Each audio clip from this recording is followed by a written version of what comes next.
আসসালামু আলাইকুম সবাইকে। কেমন আছেন সবাই? আশা করছি ভালো আছেন। আজকে একটা রেসিপি নিয়ে চলে আসলাম। আজকে আমার রেসিপি হলো সিম বিচি দিয়ে বড় বাইম মাছের তরকারি। আশা করছি রেসিপিটি আপনাদের ভালো লাগবে। যদি আমার রেসিপিটি ভালো লাগে তাহলে আমার সাথেই থাকবেন। এখানে আমি সিমের বিচি নিয়েছি, বাইম মাছ নিয়েছি, টমেটো নিয়েছি, সবগুলা ভালো করে ধুয়ে পরিষ্কার করে নিয়েছি। এখন রান্নার জন্য চুলায় চলে গেলাম। চুলায় প্যান বসিয়ে দিলাম, প্যানে তেল দিয়ে দিলাম, কাঁচামরিচ পেঁয়াজ তেলে দিয়ে দিলাম। এখন পেঁয়াজটা একটু ভেজে নিব। পেঁয়াজটা আমি ভেজে নিলাম। পেঁয়াজটা একটু ভেজে নেওয়ার পর এর মধ্যে 2টা তেজপাতা দিয়ে দিলাম। পেঁয়াজটা এখন আমার ভাজা হয়ে গেছে। এখন এর মধ্যে আমি পানি দিয়ে দিব যাতে পেঁয়াজটা পুড়ে না যায়। পানি দিয়ে দিলাম, স্বাদ মতো লবণ দিলাম, আধা চামচ হলুদের গুঁড়া দিলাম, আধা চামচ লাল মরিচের গুঁড়া দিলাম, আধা চামচ ধনিয়ার গুঁড়া দিলাম। এখন এর মধ্যে আমি 2 চামচ আদা রসুন বাটা দিয়ে দিলাম। এখন নেড়ে চেড়ে মশলাগুলা পানির সাথে মিশিয়ে নিলাম। এখন এই পানির মধ্যে আমি বাইম মাছগুলা দিয়ে দিব। বাইম মাছগুলা দিয়ে দিলাম। বাইম মাছটা দেওয়ার পর বাইম মাছটা এখন একটু কষিয়ে নিব। নেড়ে চেড়ে দিলাম। এখন ঢাকনা দিয়ে ঢেকে বাইম মাছটাকে আমি কষাবো। ঢাকনা দিয়ে ঢেকে দিলাম। কিছুক্ষণ পর ঢাকনা তুলে বাইম মাছটা আমি নেড়ে দিলাম।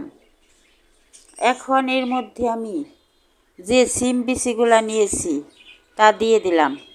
সিমের বিচি দেওয়ার পর আবারও নেড়ে চেড়ে আমি ঢাকনা দিয়ে ঢেকে সিম বিচিগুলাও কষিয়ে নিব এই বাইম মাছের সাথে।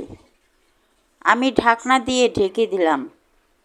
2-3 মিনিট রান্না করার পর ঢাকনা তুলে আমি সিমের বিচিটা নেড়ে দিলাম।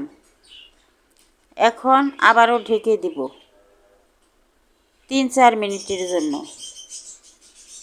আবারও ঢাকনা দিয়ে ঢেকে দিলাম। 3-4 মিনিট পরে ঢাকনা তুলে দেখি পানিটা একদম শুকিয়ে গেছে, সিম বিচিটাও আমার কষানো হয়ে গেছে। এখন নেড়ে চেড়ে আমি সিম বিচিটা সেদ্ধ হয়েছে কিনা তা দেখব। সিম বিচিটা আমার সেদ্ধ হয়ে গেছে। এখন ঝোলের জন্য আমি পানি দিয়ে দিব পরিমাণ মতো। পানি দিয়ে দিলাম পরিমাণ মতো। এখন একটু নেড়ে এর মধ্যে আমি টমেটো দিয়ে দিব। টমেটোগুলা দিয়ে দিলাম। টমেটো দেওয়ার পর নেড়ে চেড়ে আমি এর মধ্যে 1 চামচ বাটা জিরা দিয়ে দিলাম, মানে জিরা বাটা দিয়ে একটু নেড়ে চেড়ে ঢাকনা দিয়ে ঢেকে দিলাম।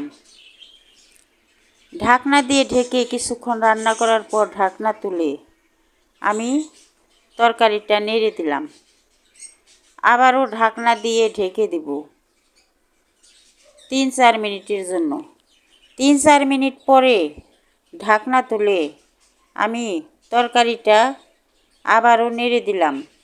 তরকারিটা নেড়ে দেওয়ার পর আবারও ঢাকনা দিয়ে ঢেকে দিলাম। ঢাকনা দিয়ে ঢেকে আবারও কিছুক্ষণ রান্না করলাম। কিছুক্ষণ পরে ঢাকনা তুলে তরকারিটা আমি নেড়ে দিলাম। এখন এর মধ্যে যে তেজপাতা দিয়েছি তা তুলে আমি ফেলে দিব। তেজপাতাগুলা তুলে ফেলে দিলাম। এখন এর মধ্যে আমি ধনিয়া পাতা দিয়ে দিলাম। ধনিয়া পাতা দেওয়ার পর 2-3 মিনিট আবারও রান্না করব ঢাকনা দিয়ে ঢেকে। ঢাকনা দিয়ে ঢেকে দিলাম। আবারও 2-3 মিনিট রান্না করলাম। 2-3 মিনিট পরে ঢাকনা তুলে তরকারিটা আমি নেড়ে দিলাম। এখন তরকারিটা আমার রান্না হয়ে গেছে। তরকারিটা ঝোল ঝোল অবস্থায় নামিয়ে নিতে হবে। ঠান্ডা হলে ঝোলটা শুকিয়ে যাবে। এখন চুলার থেকে তরকারিটা নামিয়ে নিলাম। একবার বড় বাইম মাছ দিয়ে এইভাবে সিমের তরকারি রান্না করে খেয়ে দেখেন।